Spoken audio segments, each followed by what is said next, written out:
Hi friend, কেমন আছো সবাই? আশা করি সবাই ভালো আছো। তো আজকের একটা নতুন রেসিপি নিয়ে এসেছি। রেসিপিটা হচ্ছে মাছের ডিম দিয়ে পুঁইশাক কুমড়ো আলুর ঘন্ট। তো পুঁইশাক আলুর ঘন্ট বানানোর জন্য নিয়েছি পুঁইশাক। এখানে একদম টাটকা পুঁইশাক নিয়েছি আমি আজকে। আর নিয়েছি মাছের ডিম। মাছের ডিমটা ভালো করে ধুয়ে পরিষ্কার করে নুন আর হলুদ মাখিয়ে রেখেছি। আর এদিকে পুঁইশাকটাও ভালো করে কেটে ধুয়ে নিয়েছি। আর নিয়েছি কুমড়ো, আলু, কাঁচা লঙ্কা, পাকা টমেটো। আর ফোড়নের জন্য নিয়েছি শুকনো লঙ্কা, পাঁচ ফোড়ন, তেজপাতা। এখানে আদা জিরে বাটা, সর্ষের তেল, হলুদ, লবণ, চিনি। এদিকে কড়াই গরম করতে বসিয়ে দিয়েছি। কড়াইটা গরম হয়ে গেছে। এবার এখানে দিয়ে দিলাম সর্ষের তেল। তেলটা একটু গরম হতে রেখে দেবো কিছু সময়। তেলটা গরম হয়ে গেছে। এখানে আমি এবার মাছের ডিমটা ভেজে নেব। মাছের ডিমটা দিয়ে দিয়েছি। এবার মাছের ডিমটা নাড়াচাড়া করে ভালো করে লাল লাল করে একটু ভেজে নেব।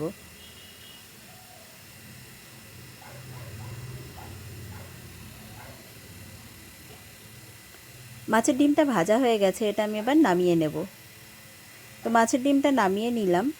এবার এই গরম তেলেই দিয়ে দেব শুকনো লঙ্কা, তেজপাতা আর পাঁচ ফোড়নটা ফোড়ন দিয়ে দিলাম। দিয়ে হালকা নাড়াচাড়া করে নেব।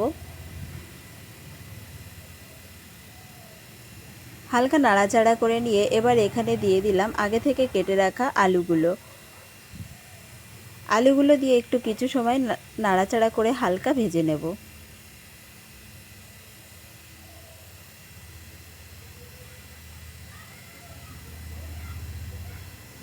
আলুগুলো হালকা ভাজা হয়ে গেছে। এবার কুমড়োগুলো দিয়ে দেবো। কুমড়োগুলো দিয়ে একটু কিছু সময় নাড়াচাড়া করে এগুলো হালকা করে ভেজে নেব।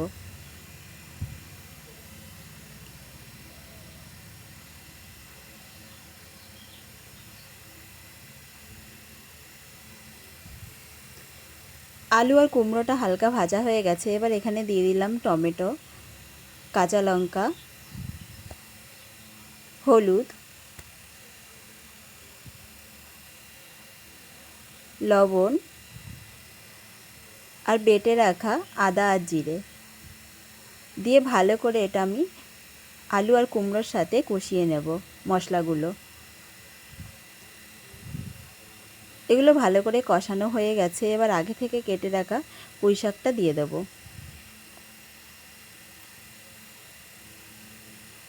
পুঁই শাকগুলো দিয়ে দিলাম। দিয়ে ভালো করে নাড়াচাড়া করে এটাও ভালো করে এর সাথে কষিয়ে নেব।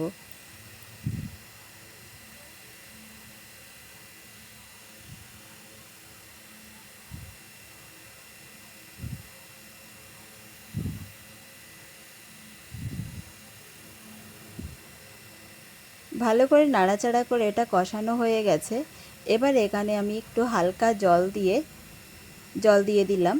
দিয়ে এবার একটা ঢাকনা দিয়ে কিছু সময় ঢেকে দেব।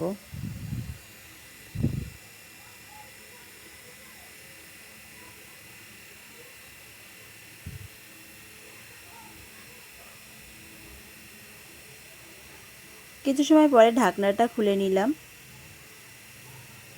নিয়ে এবার আরেকটু নাড়াচাড়া করে নেব। আর এখানে আলু আর পুঁই শাক সবগুলোই গলে গেছে। এবার আগে থেকে ভেজে রাখা মাছের ডিমটা দিয়ে দেব।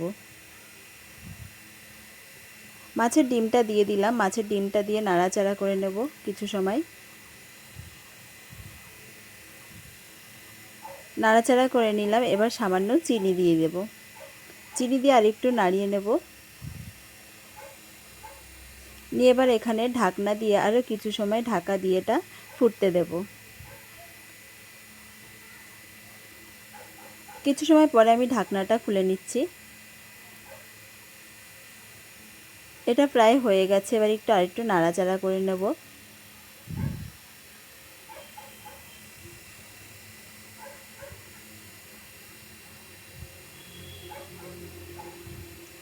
এই মাছের ডিম দিয়ে পুঁইশাক, আলু আর কুমড়োর ঘন্টটা হয়ে গেছে, এটা আমি এবার নামিয়ে নেব। তো এই মাছের ডিম দিয়ে পুঁইশাক আলুর ঘন্টটা তোমাদের কেমন লাগলো লাইক কমেন্ট শেয়ার করে জানিও, আর ভালো লাগলে একটা সাবস্ক্রাইব করে দিও। টাটা।